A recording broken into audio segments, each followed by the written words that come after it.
আমার একজন ওস্তাদ হযরত মাওলানা আল্লামা আতাউল্লাহ সাহেব হাফিজাহুল্লাহ তাআলা, উনি আমাদের মুটবাড়িয়া মাদ্রাসার মধ্যে যখন আমি পড়তাম তখন ওই মাদ্রাসার মধ্যে উনি আমাদের সোমবারেই মাদ্রাসার প্রতি সোমবারেই গাসত হয় এবং মাগরিবের পরে বয়ান হয়। এই বয়ান এক সপ্তাহ হুজুররা করে, এক সপ্তাহ ছাত্ররা করে।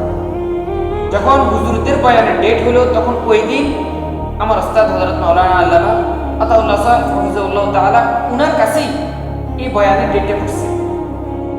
তো উনি ওই সোমবারের মধ্যে বয়ানে মাগরিবের পরে আমাদেরকে যখন বয়ান করতেছে তখন উনি একটা কথা বারবার বলছেন যে মৃত্যু ছাড়া দুনিয়ার মধ্যে যত বিপদই আসুক না কেন, নামাজের সময় হলে নামাজকেই তোমরা প্রাধান্য দিবা।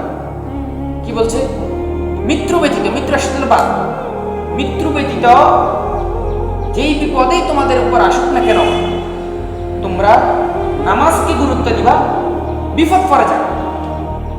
নামাজকে যখন গুরুত্ব দিবা তখন তোমার বিপদ এমনি কেটে যাবে। আল্লাহ রাব্বুল আলামিন এভাবেই তোমার বিপদ কেটে দিবে। উনার ওই কথাটা আমার দিলের মধ্যে প্রায় এটা জল্পনা কল্পনা করতে যে কি বললেন হুজুর। মৃত্যু ছাড়া দুনিয়ার মধ্যে যে বিপদে আসুক না কেন নামাজকেই প্রাধান্য দিতে হবে। নামাজ যখন প্রাধান্য দিবেন তখন আপনার বিপদ এমনি কেটে যাবে।